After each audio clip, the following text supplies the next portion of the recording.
샬롬 역행자 10번째. 상황이 되어버리면 불안해지고 심리적으로 타격을 입게 된다. 만약 수입이 반토막이 난다면 실제로는 경제적 자유에 큰 이상이 없지만 뇌에서는 비상상태를 선포한다. 즉 인간은 이득보다 손실에 대해 훨씬 더 민감하게 반응한다는 말이다. 이 또한 진화와 관련이 있다. 음식이 풍요로운 상황에서 더 넉넉한 상황으로 변하는 것은 생존에 영향을 주지 않는다. 하지만 점차 음식이 줄어드는 상황이 발생하면 생존과 번식이 불리해지기 때문에 두뇌가 불안이라는 스트레스를 받는다. 손실 회피 평향은 인간이 가진 너무나 당연한 심리 기제인 것이다. 현대 사회에선 사실 손실 회피 평향이 별로 필요 없다. 유전자 오작동에 불과하다. 어차피 우리는 굶어 죽을 일 따윈 없지만 원시 본능은 겁을 주며 어리석은 판단을 하도록 유도한다. 포커 게임을 예로 들어보겠다. 포커 게임을 잘하는 방법은 간단하다. 감정을 배제하고 확률에 베팅하면 된다. 예를 들어 승률이 55%라면 손실에 대한 본능적 두려움을 이겨내고 베팅하면 된다. 철저히 기대값만 계산해서 베팅하면 특정 판을 질 수 있지만 장기적으로는 반드시 게임에서 이기게 된다. 인생도 마찬가지다. 승률이 있으면 손실 회피 평양을 이겨내고 베팅하라. 만약 실패하더라도 난 잘한 거야. 확률상 어쩔 수 없었지라고 생각하면 그만이다. 당신은 인생을 무엇이라고 생각하는가? 나는 인생을 일종의 게임으로 본다. 이 책이 역행자의 인생 공략집이라는 콘셉트를 갖고 있는 것도 그 때문이다. 다만 인생이라는 게임은 좀 독특하다. 인생 게임은 태어날 때 로그인한 후 죽을 때에야 로그아웃하는 초장기 게임이다. 중간에 마음대로 그만둘 수도 없고 갑자기 팀을 바꿀 수도 없다. 누군가 초반에 크게 성공한 것 같다가도 몇십 년 후에 완전히 망하기도 한다. 나처럼 그 반대인 경우도 있다. 그렇기 때문에 재미있고 그래서 어렵다. 초장기 게임인 인생에는 몇 가지 특징이 있다. 주변의 다른 게이머들과 끊임없이 무언가를 주고받으면서 게임을 계속해 나가야 한다는 것이다. 또 어느 한쪽이 다른 한쪽의 것을 일방적으로 빼앗는 것이 아니라 경우에 따라 둘 다 위민하기도 하고 때론 둘 다 망하기도 한다는 점도 특징이다. 이런 게임은 논제로선 반복 게임이라고 불린다. 쉽게 말해서 상대와 나의 게임 결과가 어떻게 될지 당장 알기 힘든 길고 복잡한 게임이라는 뜻이다. 인생을 살면서 늘 의사결정이 어렵다. 결과를 확실히 알 수 없기 때문이다. 그러기에 기본 이론과 함께 말하고 싶은 것이 바로 인생은 확률 게임이라는 점이다. 확률 게임 이론은 매 순간 역행자가 올바른 선택을 하게 해주는 도구다. 27살 때 형 친구들과 포커를 쳤다. 포커를 치던 첫날 형들에게 큰 패배를 경험했다. 수학여행에서 친구들과 졌을 때 내가 다 이기곤 했는데 치욕스러운 패배였다. 자존심에 상처를 받은 나는 경쟁심에 불타 도서관에서 포커 관련 책을 3권 봤다. 어린 시절 친구들과 게임을 할 때 몰래 공략집을 봤던 것처럼 또 공략집을 공부했다. 그리고 나서 형들과 다시 붙었고 당연히 이겨버렸다. 형들은 포커를 5년 넘게 치던 사람들인데 초짜인 내가 이긴 것이다. 책의 위력을 실감할 수 있었다. 비결은 뭘까? 간단하다. 감정을 개입시키지 않고 포커 지식에 입각해 확률로만 상황을 바라본 것이 승리의 비결이었다. 예를 들어보겠다. 대부분의 사람들은 포커를 할 때 다음과 같은 실수들을 저지른다. 인생에서 실수를 하는 패턴과 매우 비슷하다. 괜히 사람들에게 쪽팔리기 싫어서 상대 코를 납작하게 만들려고 배팅을 끝까지 해버린다. 자의식 보호. 이 판을 이기면 돈을 크게 딴다는 것만 생각하고 잘된 것만 같은 상상에 휩싸인다. 안 될 경우를 상상하지 않는다. 소망적 사고의 오류. 내가 지금까지 계속 졌으니까 이번에는 이길 거야 라고 착각한다. 도박사의 오류. 여러 번 치고 화가 나서 이성적으로 확률을 계산하지 않은 채 감만 믿고 베팅한다. 확률 게임이 아닌 감정 게임. 어떤가? 우리가 늘 잘못된 판단을 할 때에도 비슷하다. 형들이 이런 감정에 휩싸여 잘못된 베팅을 할 때 나는 전체 배를 보며 확률만 계산했다. 예를 들어 승률이 55% 정도라면 그냥 베팅을 한다. 확률상 당연히 상대가 이길 때도 많다. 마냥 지더라도 나는 동요하지 않는다. 난 잘 베팅했어 라고 생각한다. 이기더라도 크게 좋아하지 않는다. 그냥 내가 냉정하게 베팅한 것을 칭찬하면서 마인드를 다잡을 뿐이다. 그러면 나머지는 시간이 해결해 준다. 카지노가 겨우 0.1% 앞서는 승률로 큰 돈을 벌듯이 나 역시 작은 차이지만 조금씩 앞서 나갈 수밖에 없다. 인생도 마찬가지다. 남들보다 아주 조금이라도 의사결정력이 높으면 인생에서 내려야 할 수백 번의 의사결정에서 좋은 선택을 할 확률이 높아진다. 그리고 반복적으로 의사결정을 잘한 사람과 그렇지 못한 사람의 차이는 하늘과 땅처럼 벌어지게 된다. 단 5%만이라도 남들보다 좋은 결정을 할 수만 있다면 그 인생은 성공으로 향할 수밖에 없다. 인생은 끝없는 반복 게임이기 때문이다. 우리도 어떤 의사결정할 때마다 분노, 소망, 자존심, 본능에 방해를 받는다. 인간은 사실상 동물에 가깝다. 매우 감정적이다. 인간이 미래를 계산하는 뇌를 가지게 된 지는 얼마 안 됐다. 특히 급박한 위기 상황일 때 원시의 유전자는 감정적인 행동을 부추긴다. 예를 들어 주식장이 폭락하는 상황이라고 하자 이성의 뇌는 이때만 버티면 돼 기다려 하고 말한다. 하지만 그보다 강하게 파충류의 뇌가 명령을 내린다. 야, 지금 팔지 않으면 인생 망해. 빨리 팔아. 그리고 결과는 늘 우리가 겪는 대로다. 주식장을 보지 않고 신경을 끄는 게 맞는다는 걸 알면서도 우리는 기어이 손절매를 한 후 두고두고 후회할 것이다. 인생도 이성적으로 결정해야 결국 승리한다.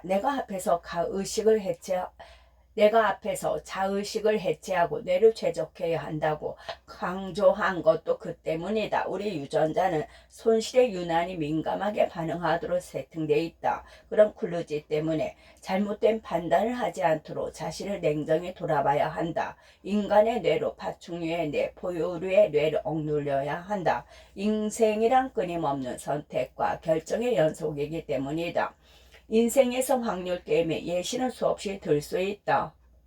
확률 게임 예시 1. 나는 자퇴하기 전까지 2년간 투투 전략으로 책 읽기와 글쓰기만 했다. 이 행위가 토익 공부보다 지역 공부와 학과 공부보다 기대값이 높다고 생각했다. 모든 자수성가한 사람들은 이 두 가지 행위가 뇌를 복리로 발전시키는 방법이라고 생각했다. 물론 항상 주변 사람들이 왜 토익 공부 안 하고 책만 읽느냐고 물을 때마다 불안했다. 하지만 나는 확률에 베팅하기로 했고 결국 책을 읽기 시작한 지 4년 만이 25살 때 친구와 함께 월 3천만 원씩 벌어들일 수 있었다. 확률 게임을 통해 본능을 역행한 결과다. 확률 게임 예시2. 유튜브를 시작할 당시 걱정이 많았다. 악플러들의 조작된 정보에 의해 회사에 대한 안 좋은 소문이 나면 어쩌지? 나는 직원들을 평생 책임져야 하는데 내가 이룬 모든 것이 저격으로 인해 무너지면 어떠지? 하지만 아무리 계산해도 유튜브를 시작하면 손실보다 이득이 훨씬 컸다. 내 계산대로 유튜브 덕분에 나와 비슷한 성향의 사람들을 모두 만날 수 있었고 한 차원 높은 리그에 진입하게 되었으며 작은 기업에 수많은 인재가 몰리는 이익을 얻었다. 본능적 두려움이 유전자의 오작동임을 이해하고 확률 게임에 베팅한 결과다. 확률 게임 예시 3. 나는 얼마 전 2주간 터키 여행을 다녀왔다. 현재 책임지는 직원이 100여 명에 이르기 때문에 마음이 무거웠던 게 사실이다. 혼자 논다고 생각하면 어쩌지? 대표가 일 안 한다고 생각하면 어쩌지? 하지만 이런 고민은 인간의 평판 예민성 때문에 벌어지는 일이라 생각했다. 인간은 100명 내외의 집단 사회로 진화했기 때문에 내부의 평판이 극도로 중요하다. 그래서 왕따를 당하며 자살 충동이 들고 악플을 받으면 심리적으로 큰 상처를 입게 된다. 나는 이런 사실을 알았기에 내가 더 발전해 오면 된다. 더 기가 막힌 아이디어를 내면 된다라고 생각했고 결국 평판 하락보다 발전의 기대값이 더 높다고 생각했다. 그래서 훌쩍 터키로 떠났다. 확률 게임을 잘하기 위해서는 역행자 7단계 모델이 전개되어야 한다. 본인의 불편한 감정이 자의식 때문은 아닌지, 자신이 현재 마음이 유전자의 오작동 또는 갇혀버린 정체성 때문은 아닌지 고찰해봐야 한다. 그리고 승률이 높다고 생각하면 베팅을 하고 결과값에 조연해져야 한다. 만약 배팅에 실패했다 하더라도 스스로를 칭찬하라. 당신이 무엇을 선택했다면 확률적으로 지는 것에 연연해할 필요는 없다. 게임을 이어가면 본성을 역행하는 데 집중하라. 그리고 당신이 확률 게임을 진행한다면 아래와 같은 질문을 기억하라. 최근에 했던 의사결정이 확률 게임을 따른 것인가 아니면 손실 회피 편향의 영향을 받은 것인가? 당신의 인생에서 성공적으로 확률 게임으로는 어떤 것이 있었나? 4줄 정도 적어보자. 타이탄의 도구 유전자에 각인된 장인 정신을 역행하라.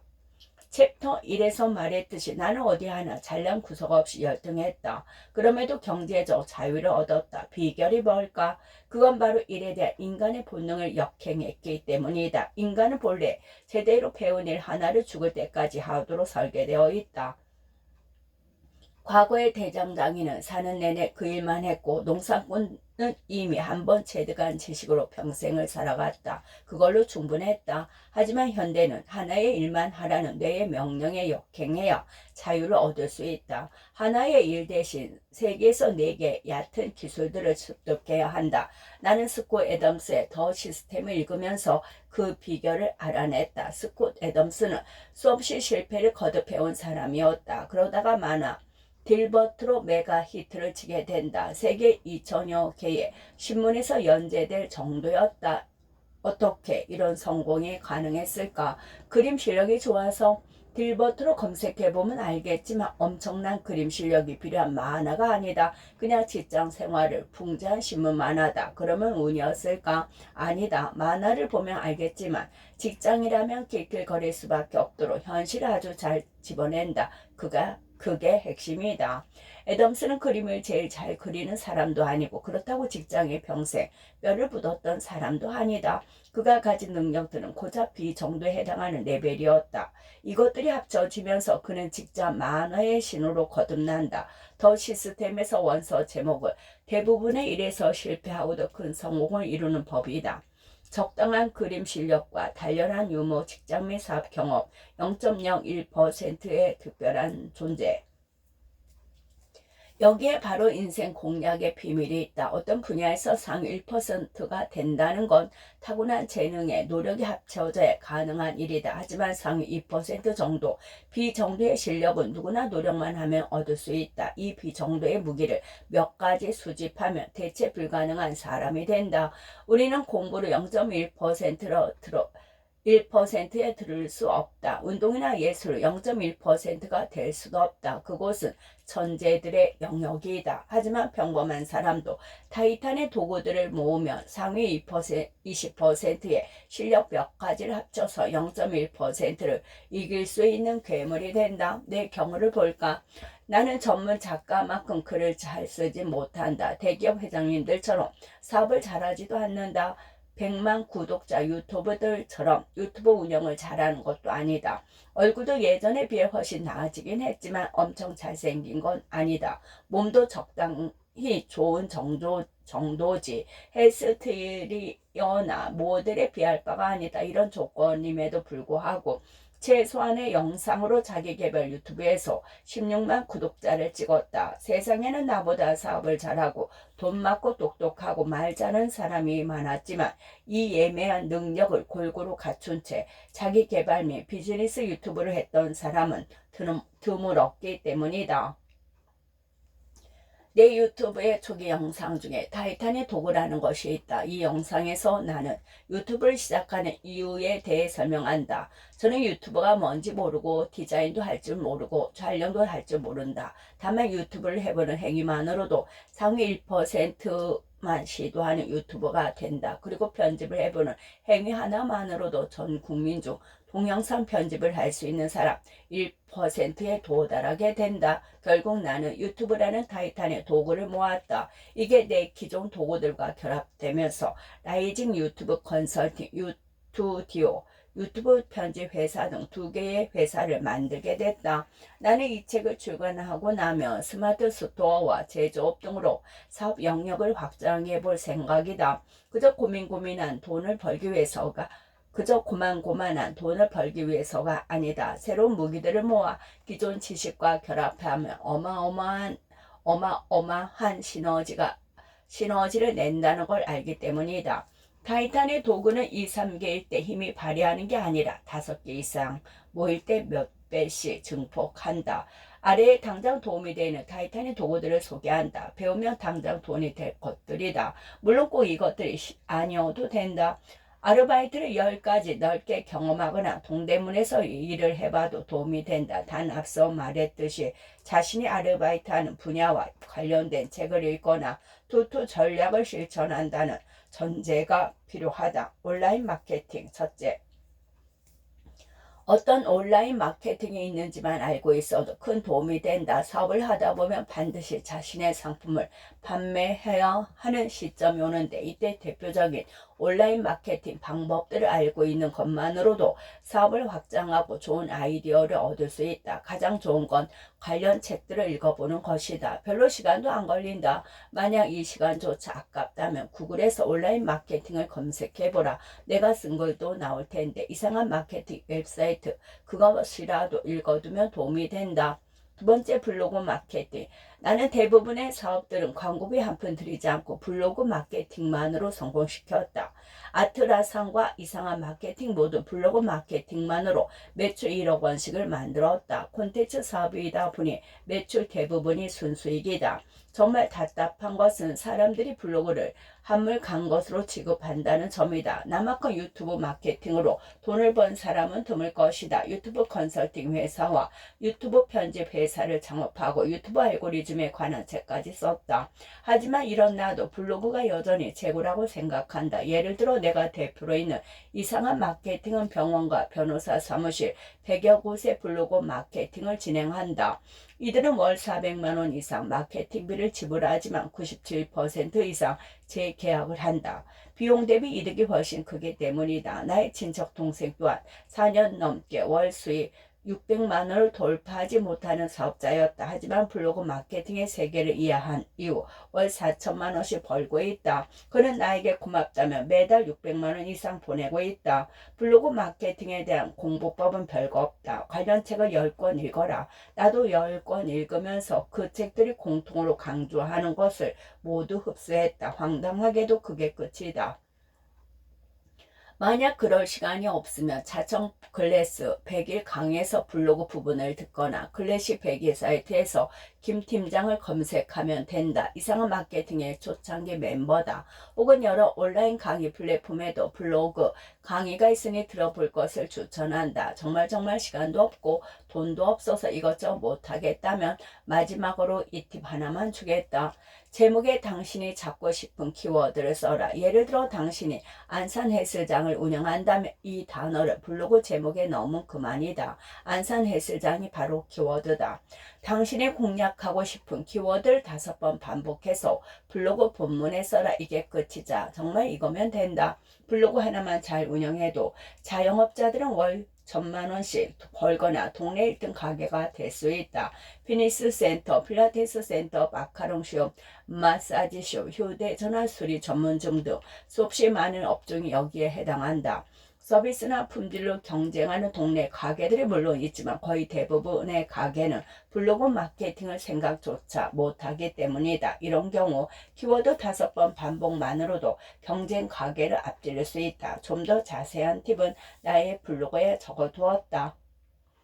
인스타그램과 유튜브 앞과 마찬가지다. 관련 강의를 듣고 책을 읽어서 이런 시스템이 굴러가는구나를 꼭 이해해 둘 필요가 있다. 팔로워와 구독자를 늘리는 콘텐츠 만드는 법, 스폰서 광고, 유튜브 광고 등을 검색해서 알아둬야 한다. 당장 운영할 생각이 없더라도 미리 알아두는 것만으로도 대박 아이디어가 순간적으로 튀어나올 수 있다. 이런 지식을 습득해 두면 1, 2년 안에 다른 지식들과 결합해 아이디어가 팡 튀어나오게 된다. 관련 오프라인 강의를 신청하거나 관련 책을 몇 권 훑어보라. 처음에 모든 것이 이해가 안 가겠지만 그래도 한번 훑어보게 되면 점차 관심이 생기면서 이해도가 높아진다. 네이버 스마트 스토어. 스마트 스토어에 대해서도 많이 알 필요는 없다. 관련 강의책, 유튜브를 보고 따라만 해도 된다. 물론 이렇게 한다고 해서 곧바로 돈을 벌 가능성은 없다. 다만 이렇게 타이탄의 도구를 모으는 과정에서 응용 가능한 아이디어가 생길 것이다. 스마트 스토어 강의는 정말 많다. 그래서 100일에는 무수한 많은 전문가 강의를 찍어두었다. 디자인. 디자인도 아주 가성비 좋은 기술 중 하나다. 너무 광범위하다면 웹 디자인 쪽을 추천한다. 웹 디자인을 배워두면 PPT와 썸네일, 인스타그램, 블로그 상세 페이지, 웹페이지 등 웹사이트 등 정말 많은 곳에서 유용하게 쓸 수 있다. 내가 만약 20대 초반이라면 웹 디자인 학원에 다닌 후에 금융 등 재능 플랫폼을 통해 몇 개의 상품을 팔면서 전문성을 키웠을 것이다. 디자인을 한번 배워두면 여러모로 쓸모가 있다. 실제로 내부자본 창업 강의를 본 사람 중 한 명이 디자인으로 대박을 냈다. 디자인을 전혀 모르는 20대가 무자본 창업 이론을 따라해서 이제 월 3천만 원 순이익을 거두고 있다. 금호 2020 대상을 받은 그리다라는 업체다. 또 다른 사례로 스티커를 팔며 힘겹게 사업을 하던 25살의 여성이 있었다. 나는 그 친구에게 당신 디자인 실력이 있으니 로고 회사를 창업해 봐라고 알려주었다. 그녀는 로고 회사를 창업해 1년 만에 15명이 넘는 직원과 월 3천만 원 순이익을 거두는 디자인 에이전시를 만들었다. 헤루라는 업체다. 이외에도 종종 내가 운영하는 카페나 바에 찾아와 로고 사업으로 자유를 얻었습니다. 정말 고맙습니다 하고 말하는 20대들이 많다. 왜 디자인 업계에서 이런 성공 사례가 나올까? 본격적인 사업가들은 잘 들어오지 않는 분야이며 디자이너들은 뇌 구조상 대다수가 사업가 성향이 별로 없기 때문에 경쟁자가 없다. 그래서 약간의 디자인 실력과 사업 수완만 있다면 대박이 날 수 있다. 전형적인 B레벨 세계 모기가 통하는 시장이다. 세 번째, 동영상 편집 기술. 영상 편집 기술도 광범위하게 활용될 수 있다. 이 기술 역시 긴 시간을 투자할 필요 없이 2, 3일 정도만 편집 앱을 통해 가볍게 경험해 보아도 좋다. 나는 키네마스터라는 앱으로 간단히 편집을 해보면서 타이탄의 도구를 모았다. 만약 시간이 된다면 1, 2주 정도 단기 속성으로 배워보는 것도 좋다. 좀 더 확실하게 익히려면 스스로 유튜브를 운영해 보거나 지인의 유튜브를 돕는 것도 방법이다. 나중에 전문가에게 맡기게 되더라도 본인이 어느 정도 알아야 한다. 나의 경우 일요일에 점심 먹고 2시간 공부하자라는 계획을 세웠고 딱 3일을 공부했다. 그러면서 편집에 대한 감을 잡았고 대행을 맡길 때도 디테일하게 요청할 수 있었다. 그 결과 자청이라는 유튜브가 대박이 났다. 네 번째, PDF 책 제작과 판매. 최근 들어 PDF 책 제작품이 일고 있다. 나의 회사인 푸드프에서는 29만 원짜리 책을 판매해 매월 5천만 원의 이득을 보고 있다. 지금은 각기 다른 분야에서 총 6권을 판매하고 있다. 29만 원짜리 책 6권이 하루에 2권씩 팔리면 어떻게 될까? 한 달 평균 1억 원의 수익이 남게 된다. 초사고 글쓰기라고는 PDF 책은 하루 만에 2억 원의 매출을 올렸다.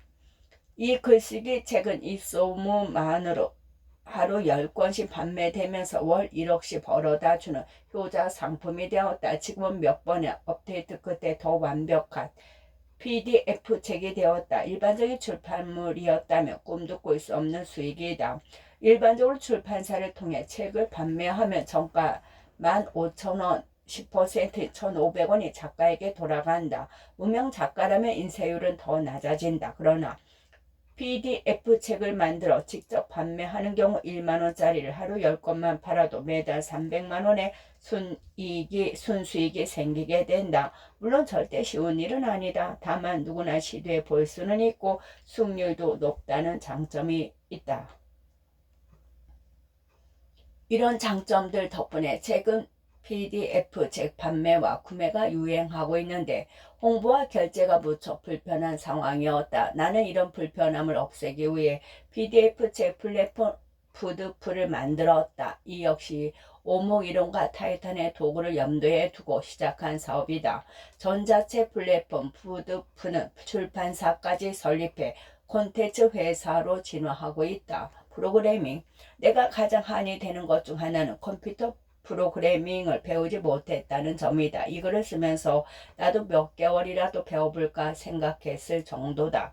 프로그래밍은 타안의 도구들 중 최고 수준의 무기다. 구독자 모임에 가면 20대 초반인데 매달 수천만 원의 순수익을 얻는 친구들이 있다. 이들의 공통점은 프로그래밍을 할 수 있다는 점이다. 이 점은 21세기 신흥 부자들만 봐도 알 수 있다. 시가총액 최고 수준의 신흥 기업들은 모두 IT 기반 기업들이다.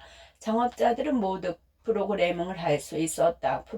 프로그래밍 능력이 강점을 갖는 이유는 무한 복제 덕분이다. 제조업체에는 원자재 구매, 재고관리, 직원관리, 생산관리 등 수많은 문제가 영원히 계속된다. 제품에 문제가 생기면 물리적인 리콜도 해야 하고 판매가 늘어도 앞에 과정들이 수익을 깎아먹기 때문에 이익률이 기하급수적으로 늘기 어렵다. 하지만 IT 사업의 경우 이 모든 단점이 사라진다. 게임 산업이나 핀테크 산업이 보여주는 놀라운 수익률이 가능해지는 것이다. 방금 글을 쓰면서 결심했다. 코딩을 조금이라도 배워서 타이탄의 도구를 하나 더 모아볼 생각이다. 지금까지 소개한 사기급 무기들에 대해 겁먹을 필요는 없다. 나라면 오프라인 교육 플랫폼 앱을 설치하고 온오프 미스 등 단기 속성 과외를 한번 받으러 갈 것 같다. 하루 강의도 좋고 주 1회 4주간 진행되는 교육도 좋다. 혹은 네이버 카페 황금 지식에서 이와 관련된 스터디를 모집해 보는 것도 좋다. 이상한 마케팅에서는 무료에 가까운 특강을 진행하고 있으니 이를 통해 연습해 봐도 좋다. 한번 시도해 보는 것과 해보지 않는 것은 전지차이다. 메타인지 주관적인 판단은 순리자들의 전유물이다. 대부분의 사람들이 자유를 얻지 못하는 이유는 판단력이 흐리기 때문이다. 장애로 인해 대부분 주관적으로 판단하는데 이 또한 결국 본성에 휘둘리며 운명의 흐름대로 사는 결과다. 이번에는 역행자의 지식들 중에서 가장 핵심인 메타인지에 관해 얘기해 볼까 한다. 어느 정도 교양이 있는 사람이라면 요즘 메타인지라는 단어를 꽤 많이 접했을 것이다. 몇 년 전까지만 해도 아는 사람이 거의 없던 이 개념이 왜 갑자기 유행을 타게 됐는지 궁금하다. 그런데 말만 많지 사실 이걸 제대로 정의하는 사람도 드물고 무엇보다 이 능력을 키우는 방법에 대해서 구체적으로 말해주는 사람이 없다. 그 개념과 중요성이 이제 막 소개되는 국면이라고 할 수 있다. 쉽게 말해 메타인지란 자신의 현재 상황을 객관적으로 아는 능력이다. 예를 들어 본인이 연봉 1억을 받을 만한 가치가 있는 사람이라고 하자. 객관적인 사실. 그런데 사람마다 각기 판단이 다를 수 있다. 누군가는 난 연봉 2억을 받아야 하는데 하고 착각할 수도 있고 난 5천이면 되는데 과분하게 받고 있어 라고 생각할 수도 있다. 자신이 연봉 1억을 받고 있는데 내게 이 정도가 맞아 라고 판단한다면 좋은 메타인지 능력을 갖고 있는 것이다. 이렇게 자신에 대해 객관적으로 판단할 수 있는 능력, 이걸 메타인지라고 부른다. 그러니까 메타인지란 좀 묘한 능력이다. 수학이나 암기나 운동 등을 잘하는 능력이 아니라 자신의 능력을 아는 능력이기 때문이다. 그래서 메타인지가 그 어떤 지능보다 중요하다는 말들을 많이 한다. 왜냐하면 메타인지는 획득하기 매우 어려운 복합적인 능력이기 때문이다. 이게 가능하려면 높은 지능, 자의식 해체, 유전자 오작동 피하기, 실행을 통한 시행착오, 분석력 등 종합적인 능력이 필요하다. 어디서 들어보지 않았나? 바로 역행자들이 가진 능력들이다. 일반적으로 메타인지를 설명할 때 내가 뭔가를 아는지 모르는지 아는 능력이라고 정의한다. 내가 생각하는 메타인지란 이 범위를 더 크게 잡아서 자신을 객관화할 수 있는 능력이다. 이렇게 자기 객관화가 잘 되면 의사결정력이 전반적으로 높아진다. 본인에게 무엇이 부족한지 알기 때문에 이 부분을 보완하려고 애쓰게 되어 저절로 발전이 이루어진다. 굳이 애써서 동기부여를 받을 필요가 없고 엉뚱한데 헛팀 쓸 일도 없다.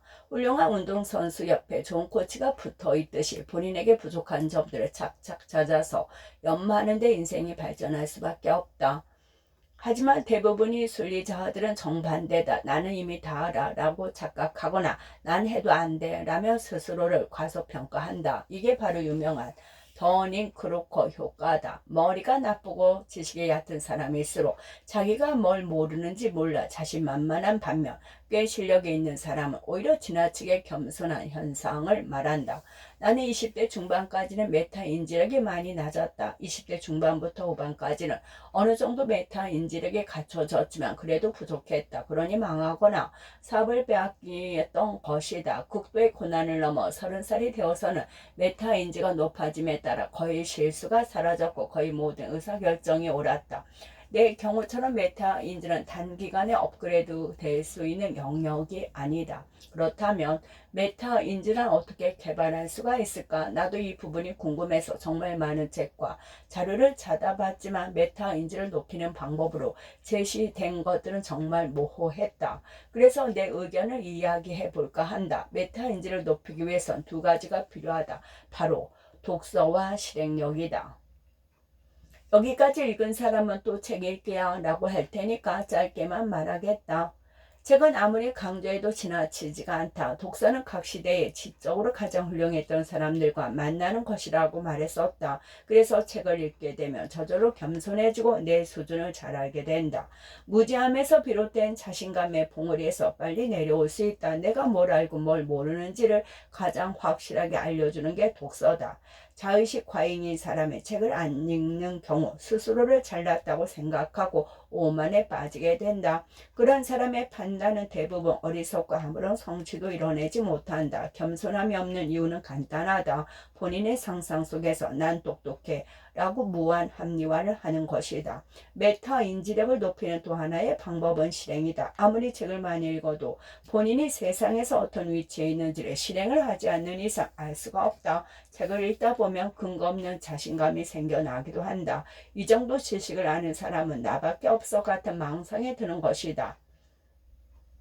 책만 수천 권 읽은 헛똑똑이들이 탄생하는 이유다. 책을 읽으면 지식이 많아지고 생각이 깊어지기는 하지만 현실적인 판단력이 바로 높아지질 않는다. 그래서 실행을 통해 자신의 판단이 맞는지 가설 검증을 해봐야 한다. 자, 어떤 사람이 트렌드 책들을 읽고 생겨난 자신감을 바탕으로 사업을 벌이면 어떻게 될까? 초기에 모든 지식을 흡수하여 자신만만한 상태가 된다. 당연히 대부분 실패한다. 그제야 자신이 얼마나 어리석고 멍청한지를 알게 된다. 이때 충격은 메타인지력을 높인다. 예를 들어 21살에 처음 책을 읽고 공부를 시작했을 때 나는 황당한 목표를 세웠다. 모든 과목이 5, 6등급인 상황에서 서울대 사회과학대에 들어간다는 목표였다. 몇 달 동안 수백 권의 책을 읽고서 내가 최고라고 착각했기 때문이다. 결과야 뭐 아는 대로다. 왜 수백 권의 책을 읽어도 가난한 사람이 있는지 생각해봐야 한다. 실행과 도전 없이 책만 읽는 것은 의미 없는 행동이다. 코치에게 피드백을 받지 않은 채 혼자 운동하는 것과 같다.